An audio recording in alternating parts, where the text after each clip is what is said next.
Hello, I'm Pastor Greg, and I just want to start by saying thank you for joining us this week for Holy Week devotions. Our goal is to help you walk through Holy Week in a way that you can truly see and understand the power and the love that God has poured out through Jesus Christ. Have you ever seen people who support something they don't fully understand, and then maybe you start to question themselves and their commitment once they begin to understand a little bit more? I think that question really resonates well with the people in Jerusalem during Holy Week, even the disciples. The week starts out with a huge parade and people calling out, "Hosanna to the King," as Christ enters into Jerusalem. The Hebrew and Aramaic words for Hosanna means save us, Savior. That's what the people wanted at the time. But when Christ started teaching and telling them what God wanted for them, they really started to question what they understood. Christ was there to save them, but they thought they needed saving from the Romans.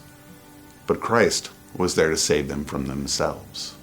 This offended the chief priests and the elders to the point that they wanted to kill him. On Wednesday, Jesus was in Bethany, about 2 miles outside of Jerusalem.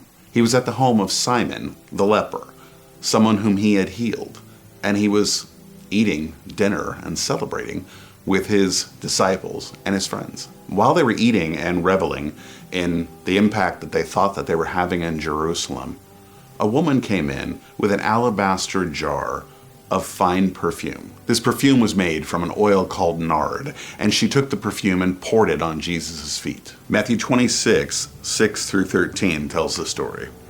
While Jesus was in Bethany, the home of Simon the leper, a woman came to him with an alabaster jar of very expensive perfume, which she poured out on his head as he was reclining at the table.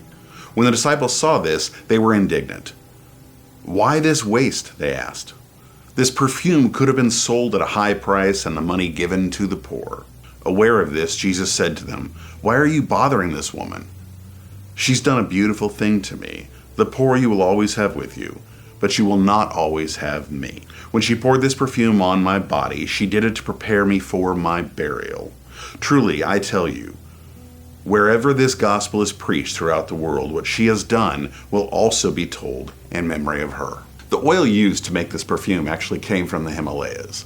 So to put that in context, this oil came 3,000 miles to be turned into a perfume and sold in Jerusalem. That would have only been something for the extravagantly wealthy. The disciples saw this, and Matthew tells us that they became indignant. That's a really interesting word. It kind of means a mixture of anger and offense. So they got angry and were offended because of what she did. They really missed the point that Jesus was in complete control. If making this perfume available to them to sell so that they could give money to the poor, well, Jesus really could have just poured water into it, waved his hand, and turned it back into perfume. The disciples had actually seen him do that with water and wine. Jesus wanted them to understand that the sacrifice this woman was performing was for him and to prepare him for his burial. I can't be too hard on them because basically we have hindsight. We can read the entire story in a matter of minutes. They had to actually live it. They lost focus.